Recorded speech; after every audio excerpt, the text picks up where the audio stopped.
बिस्मिल्लाहिर्रहमानिर्रहीम। अस्सलामु अलैकुम। मैं हूं जलील खान कुलाची। आप देख रहे हैं मेरा यूट्यूब चैनल। पाकिस्तान के सियासी मंजरनामे में आज पूरा दिन क्या कुछ होता रहा और मुमकिन तौर पर कल क्या हो सकता है, इस हवाले से डिस्कस करेंगे। आज की सबसे बड़ी खबर, NA 130 यानी जिस हल्के से लाहौर से नवाज शरीफ साहब फॉर्म 47 के थ्रू कामयाब हुए थे, यास्मीन राशिद साहबा ने उसको चैलेंज कर रखा था। वैसे तो बेशुमार हल्के हैं जिनको पाकिस्तान तहरीक इंसाफ के जो रहनुमा हैं उन्होंने चैलेंज कर रखा है, तो NA 130 को भी चैलेंज कर रखा था। तो आज इसका इलेक्शन ट्रिब्यूनल के जो जज हैं राना जाहिद महमूद साहब, उन्होंने फैसला सुना दिया है। फैसला आपके सामने रखता हूँ, उसके बाद फिर कुछ अहम तरीन चीजें हैं वो भी मैं आपके सामने रखता हूँ। फैसला बजाय मेरिट के फैसला इस बुनियाद के ऊपर किया गया कि यास्मीन राशिद साहबा ने जो उज़रदारी दायर की थी उसमें थोड़ी सी ताखीर की थी, वो लेट हो गए थे, तो इस बुनियाद के ऊपर नवाज शरीफ साहब को जीता हुआ माना जाता है। इस बुनियाद के ऊपर नवाज शरीफ साहब को इलेक्शन दे दिया जाता है। इलेक्शन ट्रिब्यूनल किस तरह बनाए गए थे और उनमें फिर जजेस की तैनाती किस तरह हुई थी, ये माजी के अंदर बेशुमार वीडियोस के अंदर मैं भी आपके सामने रख चुका हूं। होना तो ये चाहिए था जिस तरह जस्टिस जहांगीरी ने किया कि फॉर्म 45 मंगवाए जाएं, उनका फॉरेंसिक करवाया जाए, जरूरत पड़े तो उन्होंने कहा था कि हम बाहर से भी इनका फॉरेंसिक करवाएंगे। यानी जो एक मेरिट का तरीकाकार था, जो एतराज था यास्मीन राशिद साहबा का कि फॉर्म 45 के थ्रू यास्मीन राशिद साहबा जीती हुई है जबकि दूसरे मौसूफ जो हैं वो हारे हुए हैं, तो उस बुनियाद के ऊपर फैसला किया जाता ना। इलेक्शन ट्रिब्यूनल के जो जज हैं राना जाहिद महमूद साहब, उन्होंने फैसला सुना दिया है कि नवाज शरीफ साहब जीते हुए। ठीक है भाई, मान लेते हैं, लेकिन एक चीज आपको याद होगी, जवेद लतीफ साहब एक प्रोग्राम के अंदर बैठे थे, उन्होंने ये कहा था कि हमने जब उनसे कहा कि फला फला जो हल्के हैं वो खोले जाएं, तो उन्होंने कहा ठीक है हम वो खोल लेते हैं, लेकिन NA 130 भी खोलेंगे। यानी वो ब्लैक, बल्कि वो मतीउल्लाह जान साहब का प्रोग्राम था, यानी वो ब्लैकमेल कर रहे थे। यानी एक हारा हुआ शख्स, आपका लीडर हारा हुआ है तो फिर पीछे क्या बचेगा। एक हारा हुआ शख्स आज उसको दोबारा जितवा दिया गया और ये कहा गया कि आपकी दरखास्त थोड़ी सी लेट हो गई थी। तो इस बुनियाद के ऊपर 5 साल एक हारा हुआ शख्स ही, यानी जिसको लोगों ने वोट ही नहीं दिया, वो आपका MNA होगा, वो आपका लीडर होगा। बहरहाल हम थोड़ा सा आगे चलते हैं। आज मुलाकातों का दिन था इमरान खान से, जो फैमिली की मुलाकातें थी आज उनका दिन था।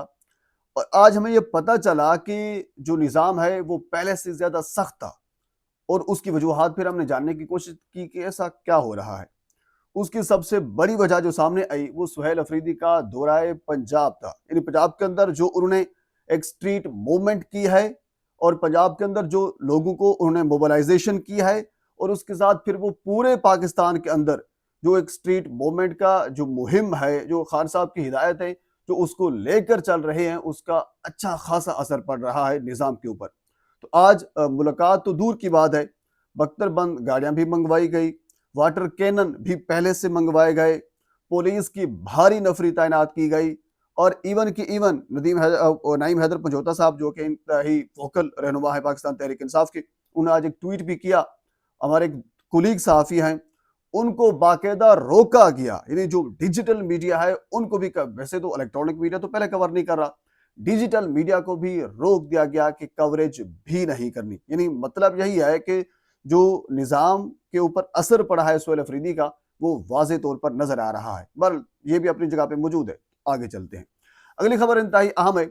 आज उज़्मा बुखारी साहबा, पंजाब असम्बली का इजलास था, उस इजलास के अंदर उन्होंने वाकआउट किया, और वाकआउट इस बुनियाद के ऊपर किया कि सुहेल अफरीदी साहब जो पंजाब के अंदर आए, उन्होंने सहाफ़ियों के साथ कुछ नामुनासिब और गलत रवैया इख्तियार किया, तो लिहाजा मैं वाकआउट करती हूँ।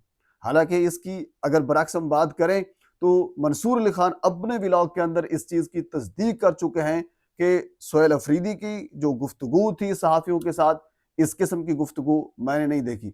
मैं आपको इसका एक मफहूम बता रहा हूँ। इवन के वो अतर काज़मी साहब ने बड़ा खूबसूरत जुमला कहा था एक टॉक शो के अंदर कि लाहौर के सहाफ़ियों को मुबारक मैं देता हूँ कि उन्होंने इतने करीब से एक वज़ीर आला को देखा है और उनसे सवालात भी किए हैं।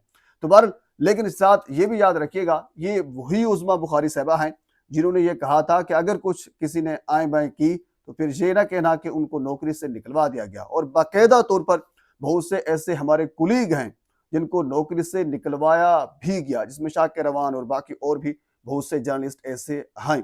आज वो भी बातें कर रहे हैं, और उज़्मा बुखारी साहबा जो है उन्होंने सहाफ़ियों से اور باہر جا کر انہوں نے پھر گفتگو بھی کی کہ صحافیوں سے یہ کہا کہ میں آپ کے ساتھ اظہار یکجہتی کے لیے، حالانکہ سہیل افریدی صاحب کا کوئی غیر مناسب رویہ صحافیوں کے ساتھ نہیں تھا، غیر مناسب قسم کے سوالات بھی کیے گئے، لیکن اس کے باوجود بھی انہیں بڑی خوش اسلوبی سے ان تمام سوالات کے جوابات دیے۔ بہرحال ہم تھوڑا سا آگے چلتے ہیں۔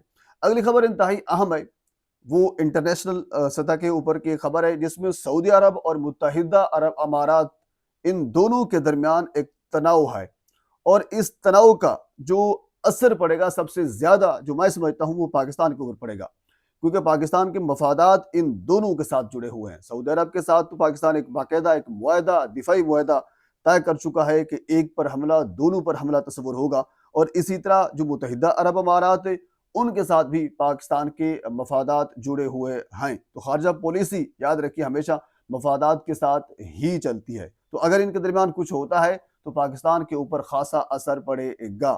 اب مسئلہ ان دونوں کے درمیان کیا ہے؟ مسئلہ یہ ہے کہ بیسیکلی سعودی عرب یہ کہتا ہے کہ یمن کے اندر جو کچھ علیحدگی پسند لوگ ہیں، تنظیمیں ہیں، ان کو حمایت ہے یا ان کو سپورٹ کر رہا ہے متحدہ عرب امارات، گو کہ وہی لوگ، وہی تنظیمیں سعودی عرب کی قومی سلامتی کے لیے خطرہ ہیں، لہٰذا ان کو سپورٹ نہ کیا جائے۔ یہ ایک مسئلہ ہے، اور اس مسئلے کی بنیاد کے اوپر یہ دونوں آپس میں، ان دونوں کے درمیان ایک تناؤ بھی بڑھ رہا ہے with the passage of time. اگر ان کے درمیان کچھ مزید گڑبڑ ہوتی ہے تو اس کا اثر ڈائریکٹلی طور پر پاکستان کے اوپر بھی پڑے گا۔ تو بہرحال یہ آج تک کی اپڈیٹ ہے، مزید اس حوالے سے اگر کوئی چیز میرے تک پہنچتی ہے تو بر وقت آپ تک پہنچانے کی کوشش کروں گا۔ ایک مرتبہ آپ سے گزارش ہے میرے چینل کو سبسکرائب کر دیں تاکہ آنے والی ہر انفارمیٹیو ویڈیو آپ تک پہنچ سکے۔ اللہ حافظ۔